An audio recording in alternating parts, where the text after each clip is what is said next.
Okay, so we're going to look at the conservation of energy both mathematically and a little conceptually in this problem. So let's imagine you're at Wakanda Park just outside of town, and there are two slides, and please forgive my drawing ability. So one slide is sort of a straight shot down, nice and smooth, and the other side kind of has bumps as it goes down. Now both slides are 3 meters tall, all right? So let's imagine that we have one little tyke, and she is going to climb up the slide and of course slide down. The question is, how fast will she be going when she hits the bottom of slide A? And we're going to assume a totally frictionless situation. All right, so how fast is she going at the bottom of slide A? Well, we can look at this problem in terms of conservation of energy.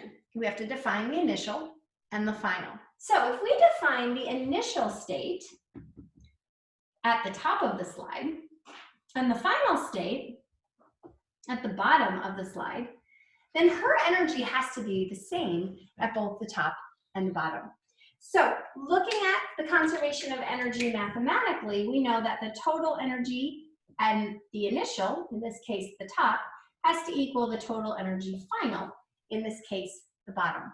And we're dealing with mechanical energy, and particularly the initial potential plus the initial kinetic, and that has to equal the final potential plus the final kinetic.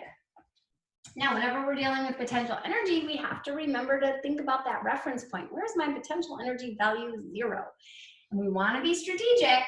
It's always best to set a 0 value where we could kind of eliminate one of the variables that we have to solve for. So if we set our potential energy value, height equal to 0, at the bottom of the slide, then my final potential energy is 0, because she gets to the bottom of the slide.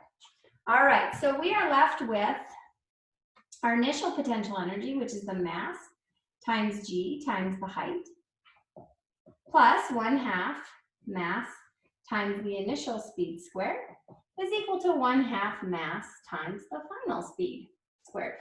Now, how do you get on a slide? Right, you climb up, and then you kind of park the butt, and you're at rest. So initially,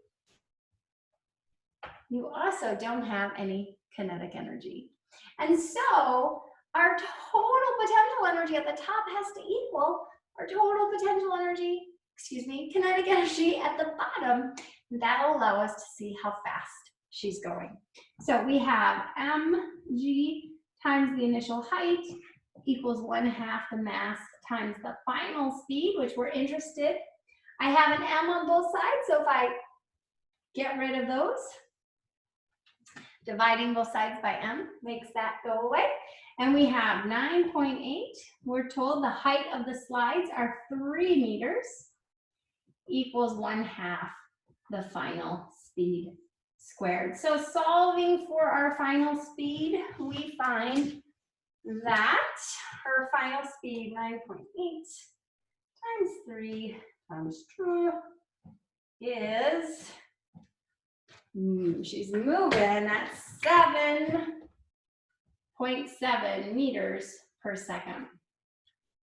All right, so using that conservation of energy method and recognizing my initial and final, setting my height equals 0 value to make it convenient, and solving for what I'm interested in. Now the second part I said is there's another part. So she pops down that slide and she goes hopping up to that bumpy slide. How fast is she going at the bottom of the bumpy slide? And we can go through this whole process again, and we can think about conservation of energy conceptually in this case.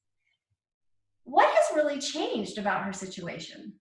Well, she's on a different slide, but she still climbs up, parks her butt, and starts at 0. So she still has an initial kinetic energy of 0. She's still 3 meters high, so she has the same potential energy as she does in this first slide. And she still ends at my potential energy value of 0, so she has the same final potential energy.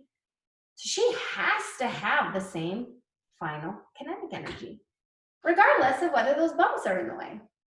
It's all about conservation of energy. She starts with the same energy, she's got to end with the same energy. And she starts with the same energy in both those situations. So we can save ourselves a lot of work for slide B. The final speed has to be 7.7 meters per second because of the conservation of energy principle. All right, same, I mean, I wouldn't accept that, you know, you'd have to explain yourself, but she has the same initial potential energy, so she has to have the same final energy. All right, good job.